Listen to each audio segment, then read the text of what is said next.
Time now for our NWSL match previews presented by Zelle. Zelle, a great way to send money to friends and family wherever they bank in the United States. Look for it in your banking app today.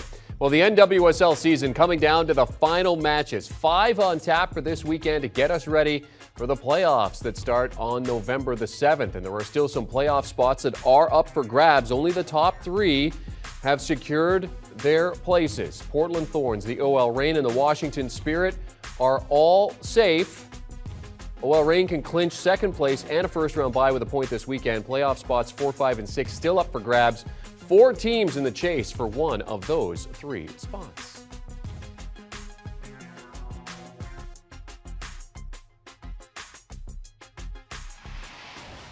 For more on the final weekend of action ahead of the playoffs, let's now welcome in CBS Sports HQ soccer analyst and NWSL color commentator Aly Wagner. Aly, great to see you. Let's start with Chicago taking on Orlando. The Pride, playing for Pride after they were eliminated from playoff contention with 1 game to go. What do the Red Stars need to do in this one? Yeah, for Orlando in particular, it is a difficult task because this is a team that's coming off of 4 straight losses. They have nothing to play for, as you said. And they've actually never hosted Chicago at home and picked up a win. So you look at energy and momentum and you think Chicago's got a lot going for them. So when you ask, what does Chicago need to do? I think it's actually a more difficult task than the outside optics make it look like. They're going to be without 2 key starters in Casey Kruger. She picked up an illness. And without Sarah Voldmo, one of their holding center midfielders. She's under COVID protocol. And then one of their first players off the bench, Katie Johnson. So this is a side that is not going to have 2 key starters, 2 players that have been in that starting lineup going back to the middle of August. And if you look at the match where Orlando was able to beat Chicago, they actually executed down the right side of Chicago, the left of Orlando, and that was when Casey Kruger was not in the lineup. They took advantage of that right back Milazzo, and they used pace to get in behind with Taylor, with Sydney Leroux, and that's when they picked up their win against Chicago this season. So I don't think it's as clear-cut as you would imagine it to be. Ultimately, I think Rory Dames, I think he'll shift to a 3-back. I would if I was him. That will provide them more solidity defensively to deal with that pace of Orlando to get in behind.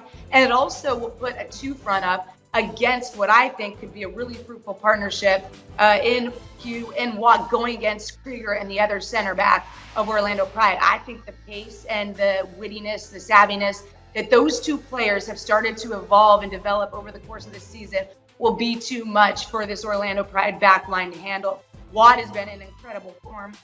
She's either had a goal or assist in the past 4 games. And Pugh, even though she's not getting on the scoreboard as much as you would think, she's hit the crossbar, even against Orlando. She's created so many chances. We saw her with the U.S. Women's National Team just this past week, look incredibly bright in her play. She's confident. I think those 2 will create enough chances for Chicago to get a result, especially because we know if they pick up 1 point, they're going to be in a pretty good position to advance into the playoffs. So I don't think they're going to leave themselves too open to be taken advantage of by Orlando. Yeah, and the Red Stars, a postseason staple. The last time they failed to make the postseason was back in 2014. They kick off for that one 7 Eastern on Twitch. Okay, we mentioned the OL Reign needing a point to secure their first-round bye. They take on Kansas City, who are another team that will watch the playoffs from the comfort of home. But Aly, speaking of the comforts of home, Kansas City not making it easy on visiting teams. No, 7 games unbeaten at home. And think about this. There's only 3 teams in this league that Kansas City has got a W against. One of them is OL Reign. They did it at home in their park, and OL Reign are visiting again. So I think this is a really intriguing matchup. I would say that I am a bit surprised because of the 2 pitches in this league that are small, difficult to play on. It's OL Reigns and it's Kansas City. And that is one of the reasons they are so dominant at home or been a force at home. So I think if there's a team in the league, even though Kansas City has picked up a result against them at home, that can handle playing on in Kansas City, it is this OL Reign side. They're so good on the ball. We've seen that they have the ability to deal with the direct play of Kansas City. I think ultimately OL Reign is, as much as we're saying they got to pick up a point in order to host, get a first round bye, I think they're going to want to go out and get a W. They're now 2 games without a win, the first time since Laura Harvey became a manager mid-season, and I think they're going to want to get some momentum heading into playoffs. Kansas City is no joke. They are a difficult team for sides to play, but when you have the talent that this OL Reign side has, I think they need to go for the jugular. They need to pick up a W. And the last time these two teams faced off in Kansas City, Sofia Huerta was in a different role. She was higher up on the pitch in that wing position. Since then, she's transitioned to an outside back, and that has given them a lot more thrust on that right-hand side because she's an attacking outside back. So ultimately, it's going to come down to, in my mind, the balance of how much Laura Harvey risks going for the W, Sofia Huerta rotating into the attack. The midfield of OL Reign should dominate this Kansas City midfield, which means she can get into higher positions. But how risky are they in trying to go for that W? I think the Huerta-Balser connection has been so fruitful for this group. Balser, however, though, has only scored 3 goals away from home. She's in contention for that Golden Boot race. So I think they're going to want to find her some momentum heading into playoffs away from home, get those two synced up and clicking again. Yeah, momentum's such a big thing as the playoffs come around. That game Saturday, 8 p.m. Eastern time. You can stream it over on Paramount+. Portland, they've clinched top spot, the NWSL Shield, and a first-round bye as they welcome North Carolina. The Courage sit outside the top 6. They're on the brink of missing the postseason for the first time in their franchise history. Pressure is on the Courage here, Aly. Yeah, it is, absolutely. And I think Lynn Williams in particular. The thing about this Courage side is early on in the season, we were looking at them going, wow, they're so good defensively. They were not conceding. But those stats were not telling the whole story. They were conceding plenty of chances. They were dealing with a lot of shots. Their goalkeeper was playing lights out. And now I think the statistics are balancing out a bit the way you would expect them to play out over the course of a season. They've had 2 games now where they've conceded 3 goals in the past few. And that's unprecedented when you look at this North Carolina team, dropping 3 in a row. Again, unprecedented. So I think the stats are catching up to them. And when I go back to Lynn Williams, the reality is they are creating enough chances to win games. These games where they've gone down 3-0, 3-1 against Gotham, they could have been up on the flip side. They could have been up 3-0, 2-0, but they aren't finishing their chances. So if they want to have a chance against this Portland Thorns team when they're going into Providence Park, they have to take the opportunities that are presented to them. I spoke with Mark Parsons, the Portland Thorns manager, earlier. He said, look, in the game that we lost, we didn't play forward enough. We played backwards, and we gave ourselves too many transition moments to deal with going from offense to defense. And that is where North Carolina Courage team lives and thrives. They're not going to break you down in sustained possession in the final third. So Portland wants to play a bit more direct, find that free player in midfield, and ultimately when they get on it, got to go forward. You can't risk it against North Carolina Courage, or otherwise they are going to make you pay. And I think for Portland Thorns, it's going to be interesting to see what Mark Parsons rolls out. They already clinched it, as you said. So do they want to get their starters a good 60 minutes, develop some rhythm, and then allow other players to generate some momentum going to playoffs? That would be my guess. And that could help North Carolina Courage if things are tight and they pick up a late win. And they're going to be putting it all out there with a playoff spot on the line. And depending on what happens with North Carolina, Houston need to match or better that in their game against Washington. They're currently sitting in the playoffs. The Spirit also in. The Dash have the tie break if they end tied with the Courage. But this game here, Aly, looking at this scoring matchup between Dash skipper Rachel Daly and Spirit scoring leader Ashley Hatch, that's where my eyes are focused on for this one.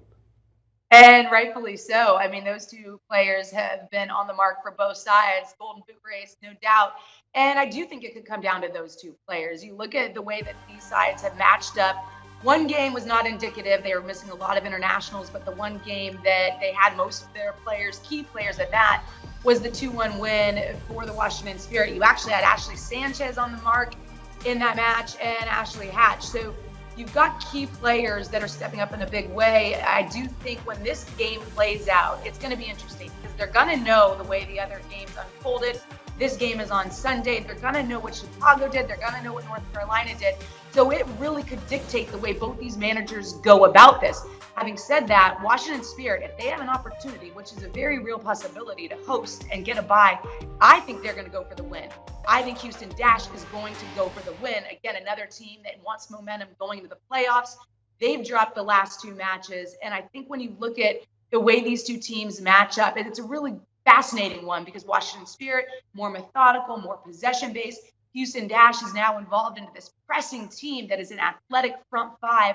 And I really think that they can take advantage of that midfield and the back line of Washington Spirit if they get their pressing moments right and provide moments where you can now get Rodman running at a player 1v1, Ashley Hatch running in behind So I think this game could really be open ultimately if we have a little bit of shaky results, or you get good results out of the other games that are pushing to get in the playoffs, and both these teams have to go for it. That's my guess. Yeah, you just wonder, knowing what you have to do, that adds a lot of pressure. So that's when you're going to see who's going to come up to shine. Okay, so those are the key games this weekend. But Aly, let's spin forward a bit here. Give us your projected playoff setup. All right, I'm going to say that North Carolina misses out. I think this team has not looked consistent. They have not looked great all season long. I don't think they get the job done going into Providence Park against Portland Thorns, which means ultimately they miss out. The 6 that are sitting in the top 6 right now move on. I do think OL Reign is able to hold on to that number 2 spot. I think they pick up enough. They need just 1 point in Kansas City. I think that is a manageable task for that group. So I think you've got the Pacific Northwest hosting both semis, and then it shakes out where Chicago doesn't get the job done against this Orlando Pride team.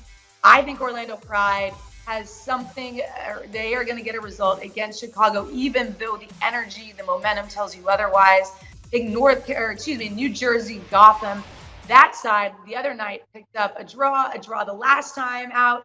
And those were situations where Gotham had to get wins in order to host, in order to assure playoff position. They didn't get the job done.